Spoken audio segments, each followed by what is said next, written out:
Arratsaldeon berriz ere lehendabiziko orduan korrika aritu gara, eta baina atxeden hartuko dugu irakurtzeko. Bueno, buruari emango dugu. Noski, jarraituko dugu martxan. Arrakasta gora, arrakasta bera, gaur egungo gizartean asko aipatzen den hitza da, arrakasta, baina zer da arrakasta? Ba, horri buruzko saiakera bat idatzi du gure gaurko gonbidatuak. Biba Jasone Osoro. Aupa Jasone, arratsaldeon. Arratsaldeon, bai. Ongi etorri Jasone. Eskerrik asko. Ongi etorri. Hortxe liburua ekarri duzu, eskuetan. Bai, claro. Arrakasta. Hemen importantien ez nez ni liburua. Bai noski. Eta horretaz hitz egingo dugu. Eta zuzenean harira joango gara. Zuretzat zer da arrakasta? Bueno, ez dakit gauza asko dira. Esan edot, bizitzan aurrera ginala aldatzen da baita ere nola izateko esan nahia, baina hola laburtzen, nik esango nuke niretza dela batez ere norbere buruakin gustora egotea, lasai egotea. Eta liburu hau idatzi ondoren edo lehenago arrakastarekiko pertzepzio desberdina duzu, Jasone? Bueno, ingei ezagutzen dut. Nik uste arrakasta dela hitz bat edo kontzeptu bat tanokaotan euki duguna, ez da, inkluso pentsatu izan dugu askotan arrakastan inguruan, baina igual ez dakigu oso ondo zer dan, edo ez dakigu oso ondo lorgarria dan, ez dakigu inkluso ze forma daukan, bai, hasiera baten bai irudi arrakasta hitzak ez daukala formari, baina baduka forma, nik liburuan azaltzen duten bezala. Orduan, nik uste dut argiago daukadala zer dan arrakasta, bai. Eta zergatik idatzi nahi izan duzu arrakastaren inguruan, ala idatzi behar izan duzu? Ba, sortu zen nire krisi batetik. Sorkuntzari lotutako ez naukan oso argi zer idatzi, idazlea naiz, orduan konturatzen nintzen, euskala hor ideia, baina nintzen, ez dakit, jartzen nintzen idazten, eta ez ezkidan ateatzen nik nahi bezala, eta, bueno, nire buruan galdera bat sortu zen, ez? Gainontzeko idazleei edo gainontzeko sortzaileei ere gauza bera gertatzen zaie. Krisi hau dauzkate eta krisi hauen aurrean zer gertatzen da, edo nola kudeatzen dute, ez da? Eta horren, nire lehenengo ideia izan zen horren inguruan zerbait egitea. Baina, bueno, gauza batek beste batera eramaten zaitxu, eta lako baten ikusi naban gaia ez zala sorkuntza edo krisia, baizik eta arrakasta. Eta hasi nintzen, horri tiraka. Eta gertatzen zaie? Gertatzen zaie bestei ere? Bai. Nik uste ez bakarrik sortzaileoi, ez, zuei ere, edozein pertsona dauzka lanbideari lotutako krisiak, krisi pertsonalak ere, eta lanbideari lotutakoak ere bai. Arrakasta izan duten pertsona batzuk, lagun batzuk elkarrizketatu dituzu, baina arrakasta ez da elkarrizketa liburu bat. Zer da orduan? Ez. Bueno, arrakasta da saiakera bat, eta nik argi naukan protagonista zala gaia bera, ez pertsonak. Baina pertsonak ezinbestekoak izan dira, gai hori nik nahi nahan bezala lantzeko. Orduan ikindoten izan da, ataletan edo kapitulotan banatu, 8 atal daude, gehi bukaerakoa dela ondorioak, eta horren junez pixka txertatzen, pertsona hauek kontatutakoa, gehi nire gogoetak, gehi beste hainbat lekutan jaso bitxudan aipuak, referentziak, hausnarketak, da bolako, ezagit, mosaiko moduko bat, ezta? Ari bat eman diot, eta bukaeran badaude konklusioa, baina oso argi naukan gaia zala barrakazta. Errexena izango litzateke hartzea pertsonaka eta bakoitza kontatutakoa, ezta? Baina hori esan nahi nabana. Eta, nik uste dut emaitza hola askoz edarragoa geratu dela. Pertsonak aipatu dituzu, irakurri egingo ditugu, elkarrizketatuak nortzuk izan diren Jon Garaño, Itziar Ituño, Izaro, Gorka Orbizu, Maider Regues, Arkaizkano, Eneko Atxa, Markel Irizar, Aizpea Goenaga, Eba Domingo eta Jose Maria Agirretxe, Porrotx, eta zu ere, bai, ezta? Hor gehituko zara. Aukeraketa hau erraza izan da, edo zergatik aukeraketa hau eta ez beste bat? Ja, hori da, jende guztien buruan dagoen galdera, ezta? Nik hasi nintzen, Maider zuen lankidea, nire lagun mina da, orduan lehengo beran gana jo naban. Batetikan, berakin konpartitzeko nire ideia, ez, bere iritzia ere jasotzeko, eta bestetik galdetzeko bera prest egongo zen parte hartzeko liburuan, eta berak erantzun zian baietz. Orduan niretzat hori izan zen lehengo heldulekua, bai. Bigarna izan zen Markel. Markel nire bikotean laguna da, nik ez dut bera ezagutzen, baina bere diskurtsoa ere pixkat ezagutzen naban, orduan beran gana jo naban, eta berak erantzun zian baietz. Eta gero naban zerrenda bat.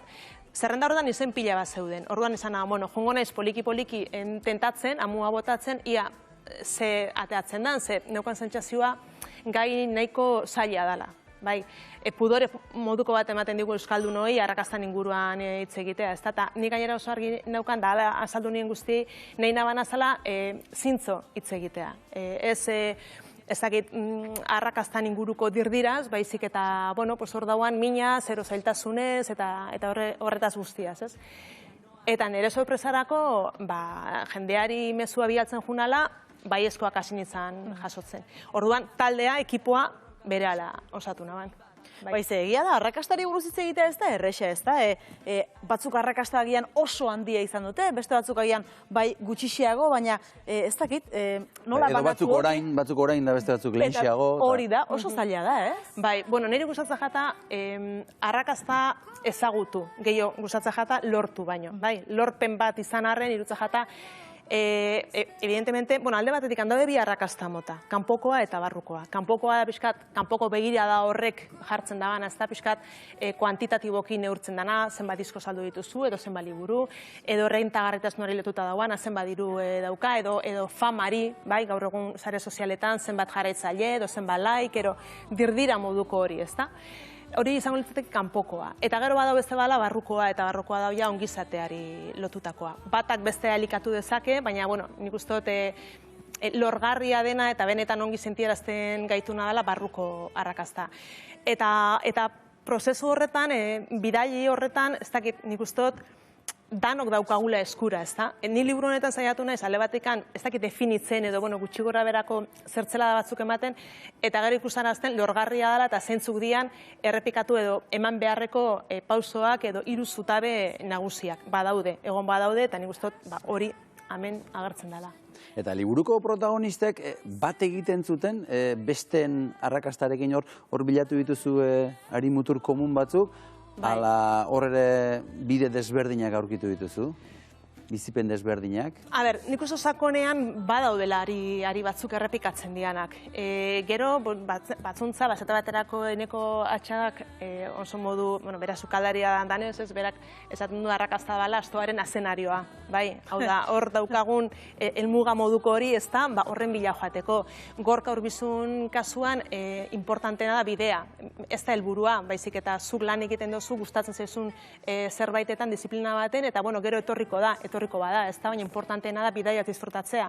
Baina gero enekorekin hitz egiten duzu, eta enekok ere disfrutatzen du bidaiaz, ez da bideaz. Orduan, daude modu diferenteak, hasiera baten definitzeko, ez definizio, nebali duzu labur hori emateko, baina gero hazen zerania pixka sakontzen, ikusten duzu, bueno, gutxi gora bera, oinarrian oso antzerakoa dela danok ulertzen dugun edo danok bilatzen dugun arrakasta hori.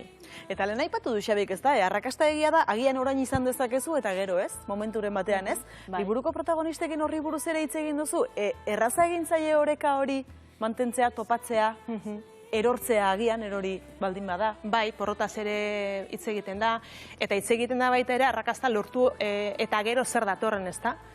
Ze behar badezain zaila momentu jakin baten arrakasta lortzea edo arrakasta ezagutzea. Zaila da horren ostean jarraitzea, hor ez da, ilusionatzen eta presio gabe lan egiten. Ze azten zeranean oso libre zera, badauzkazu helburu batzu, baina era berean ez daukazu presio gehiegi, ez zurekiko eta ez ere kanpotik, baina poliki-poliki gauzak lortzen zoazen neurrian eta arrakasta ezagutzen duzu neurrian, jendeak behar bada, espero du zugandik beti hori ematea, ez da? Eta oso komplikatua da hori, orduan nik uste hortaz jabetzea ere oso importantea da. Gailurra egin dezakezu, baina gero berriro jetxi, jarraitu igeri egiten izeber baten irudia dauka arrakastak ere, ez da? Orduan, gailurra lortu dezakezu momentu jakin baten, baina gero berriz ere itxasoratu behar zera jarraitzeko hor ilusioa eragiten dizuten gauzak topatzen, ez da berriz igotzeko.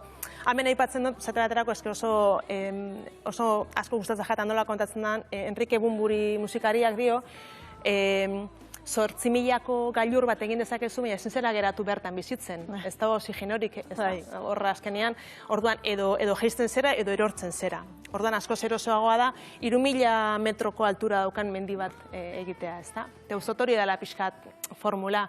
Momentu jakin baten lortu dezakezu gailurra, baina hor geratzeak azkenean arrakala asko daude hor eta, bertigo pixkat ematen du horrek ere. Eta hainbeste elkarrizketa egin ondoren, hainbeste gogoeta denak idatzi dituzu, gauza asko izango dituzu buruan, baina badago zerbait azpimarratu nahiko zenukena edo harritu zaituen zerbait edo... Ezke da hau beteta, oso zailentxe jata bat aukeratzea. Gaur lagun batekin egon naiz, eta, bueno, berak irakurri du liburuarekin etorri da, eta zaukan liburua azpimarratuta goiti bera, ez da.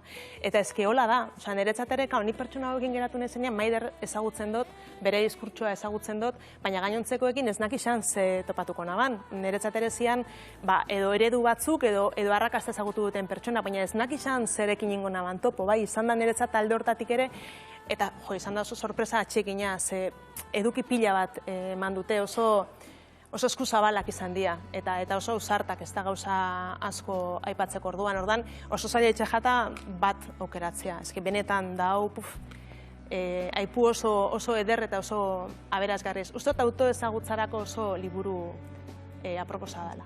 Elkarrizketaren baten irakurri izugu arrakastak ez duela fama honik, euskaldunontzat. Azalduko diguzu zergatik? Nik ez dakizati da, baina bai ematen digu pudore pixkat, edo ez, hori enekok ere, akordatzen ez, enekokin geratu nitzanean, bere jatetxean geratu ginean, eta berak ere berala esan zinezke, nik neuk ere arrotz ikusten dut arrakasta. Ez da nik handauan zerbait, edo pudore pixkat ematen dit, ez, onartzeak arrakasta eukidot, ez. Ez dakit, euskaldunoi badaude gauza batzuk ageriko izatea, edo eskaparatean egote horrek, ez dakit sortzen digun nolako lotxa moduko bat, edo ez dugu nahi bestek gu gehiegi ikustea, edo ez dakit nik ere ez daukat oso argi zergatik dan, baina bai, ematen digu olako lotxa edo pudore moduko bat gai honetaz hitz egiteak. Eta zuk, Jasone, gaztea zinenean, idazle arrakastatxua izatearekin amets egiten zenuen? Nik amesten aban liburu bat argitaratzearekin. Liburu bat? Bai. Nerezat egun ematen liburu bat argitaratzea bazan amets bat, bazan erronka bat, bai. Hori bete duzu? Hori bete dut. Zalantzari gabe orduan, 8.000ko asko igo dituzu orduan.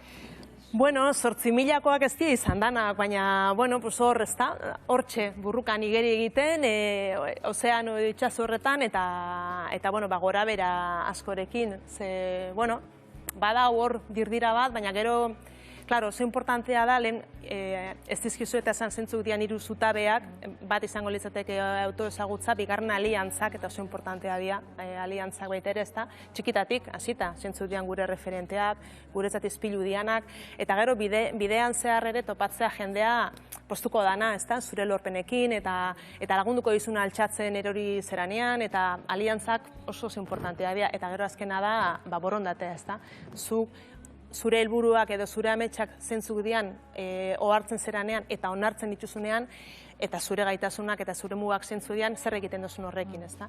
Orduan hori da, etengabea, eta junbia zera konstantemente ilusio berriak sortzen, eta bueno, horiek lortzeko borrokatzen, ez. Harmonia kontu bada, oreka kontu bat ere, bai, arrakasta. Horregatik esan da hasieran, niretzat laburtzeko dala batez ere zure buruakin gustora gotea. Zer erresa eta ze zaila.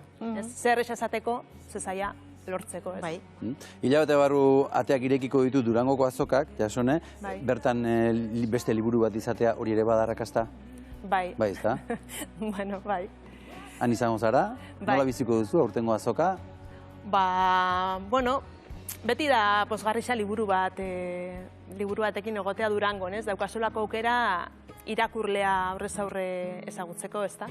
Eta hori, ederra da. Ni Durangokin ala ere beti daukat, hemen ere aipatzen duten gai bada, sindrome del impostor deitzen dana, ez da? Edo iruzurgilearen sindromea, ez da? Beti daukazula eukitzea sentsazioa, ez dakit hemen nire lekua eukitzea merezi duten, ez da? Beti joaten ez pixka txiki moduan, da gero handik ateratzen ez nahiko handi. Sentitzen dutelako, bai, sentitzen dutelako irakurleen partetik, estima hori, ez da? Eta hori ezinbestekoa da, ze hemen agertzen den bezala danak sentitzen gera txiki, tarteka. Elkarrizketatu ditudan guztiek dauzkate beldurrak eta dauzkate inseguridadiak eta hori eraberean batzutan bada kuilu, ez, sortzeko, sorkuntzaren bitartez kudeatzeko, ez da, gure mamuak edo gure. Eta orduan, Durangora sartzen naiz txiki askotan, pentsatzen, hemen igual hau ondik geratzen jata, baina, gero aberazgarri izaten da.